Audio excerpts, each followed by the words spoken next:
Salut la team, bienvenue dans ce 4e épisode de notre petit vlog Xinom. Aujourd'hui, on s'attache aux détails du WOD 2 et du WOD 3 de la compétition qui sont tous les deux liés. On en parle tout de suite.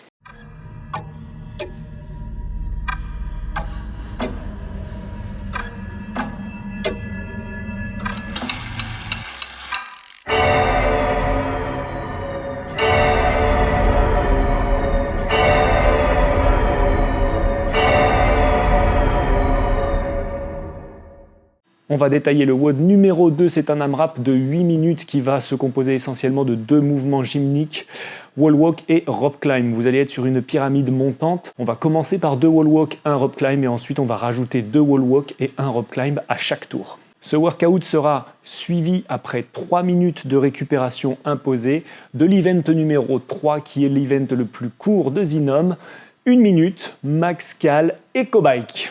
Mon avis et mon analyse sur ces deux petites épreuves.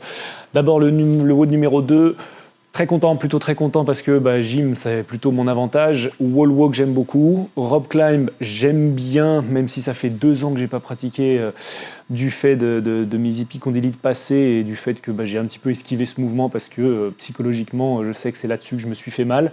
Mais du coup c'est l'occasion idéale pour s'y remettre, donc c'est plutôt encourageant, je suis plutôt content en vrai. Et puis après sur le bike, j'aime bien le bike, même si le sprint, on y reviendra, c'est pas forcément ce que je préfère. En matière d'analyse un petit peu plus poussée du WOD, je trouve que c'est vraiment une masterclass, vraiment super intéressant ce WOD. On est sur un test du coup de force relative au poids de corps. Alors bien entendu avec des mouvements de gym, mais surtout avec des mouvements de poussée et de tirage verticaux qui sont extrêmement antagonistes l'un à l'autre et qui sont vraiment très très intéressants de mettre ensemble. Vous allez être sur une poussée, alors d'abord légèrement horizontale, mais très très rapidement verticale sur le wall walk et ensuite un tirage pur vertical, tout ça au poids de corps. C'est vraiment un excellent test pour ça. Ça va bien évidemment venir chercher les bras et le dos mais vraiment un très très bon test. Ce que je trouve très intelligent, c'est de l'avoir fini par cette petite minute d'éco-bike, simplement parce que pour l'avoir testé, on en reparlera, arriver sur le bike avec le haut du corps complètement cramé, c'est pas du tout la même chose que d'aller taper une cale quand on est frais.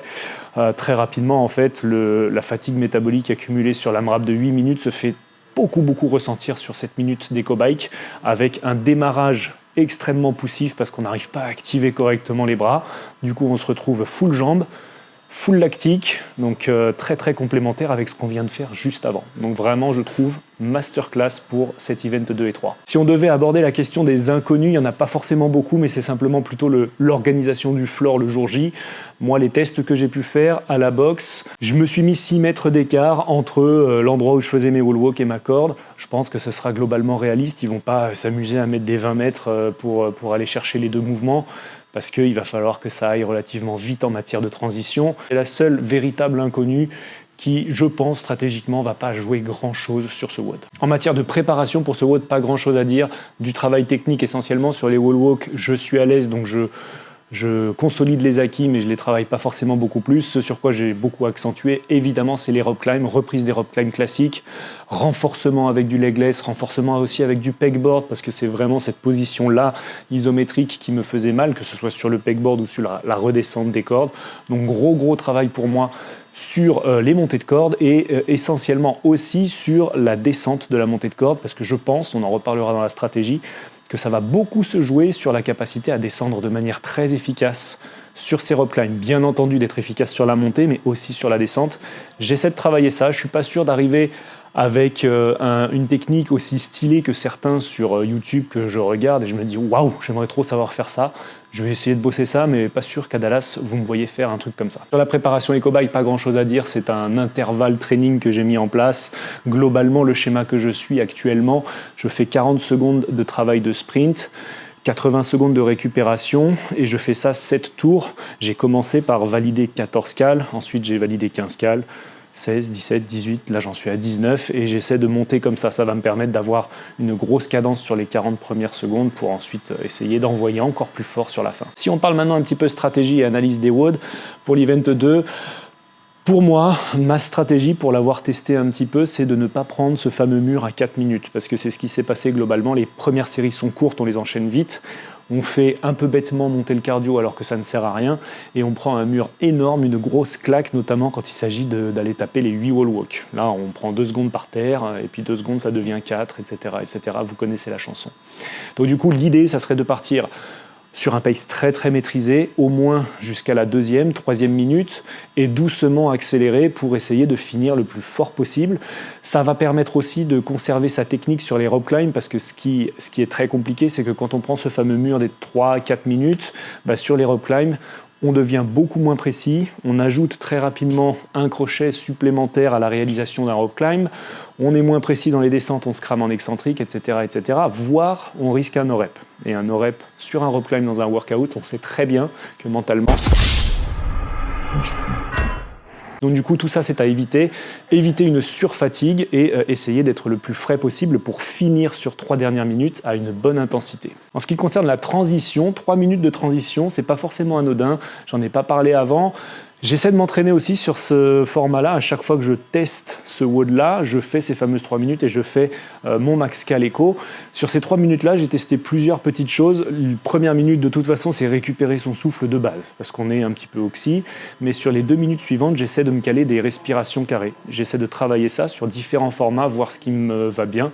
Pour l'instant, ce qui me va bien, c'est plutôt 3 secondes, 3 secondes, 3 secondes. Ça marche plutôt pas trop mal, ça me permet de redescendre en termes de cardio avant d'attaquer le vélo. Et sur le vélo, stratégie aussi de ne pas partir forcément à balle. J'en ai testé plusieurs. Dès que je pars trop fort, j'ai à 40 secondes un shutdown qui m'empêche de finir fort. Donc du coup, l'idée justement sur le travail que j'ai mis en place de 40 secondes de travail, c'est trouver ces 40 secondes à haute intensité, en sachant que je vais devoir derrière réaccélérer 20 secondes pour finir le plus fort possible. Au petit jeu des pronostics, ça va être très compliqué. Pronostics, forcément, je pense que je sors du 4e tour, donc je sors des 8-4. J'arrive dans les 10-5, et là, j'avoue que pour l'instant, je suis encore un peu... J'aimerais me dire que j'arrive à toucher le bout des 10. Ça me paraît chaud, ça me paraît très très chaud. Mais allez, pour être joueur, on va dire 10 wall walk. Si l'on regarde ce que ça donne en matière d'EPI calculator, du coup, ça me donnerait un petit EPI à 462 points. Donc du coup, soit je me sous-estime énormément, soit je vais prendre une énorme claque sur ce WOD-là, on verra. Pour ce qui concerne les cal echo bike là-dessus, je vais dire 35, parce que le jour J, je vais tout donner. Donc 35, on va partir là-dessus. Ça me fait monter quasiment à 500 points sur cet event 3. Donc à voir si je peux aller gratter une cale ou deux qui font tout de suite une grosse différence en termes de points. Voilà, vous savez tout la team sur ce petit event 2 et 3 de notre compétition Zinom. On se retrouve d'ici quelques jours pour l'event 4 sur lequel on va retrouver de nouveau de la barre d'haltéro. Ciao la team!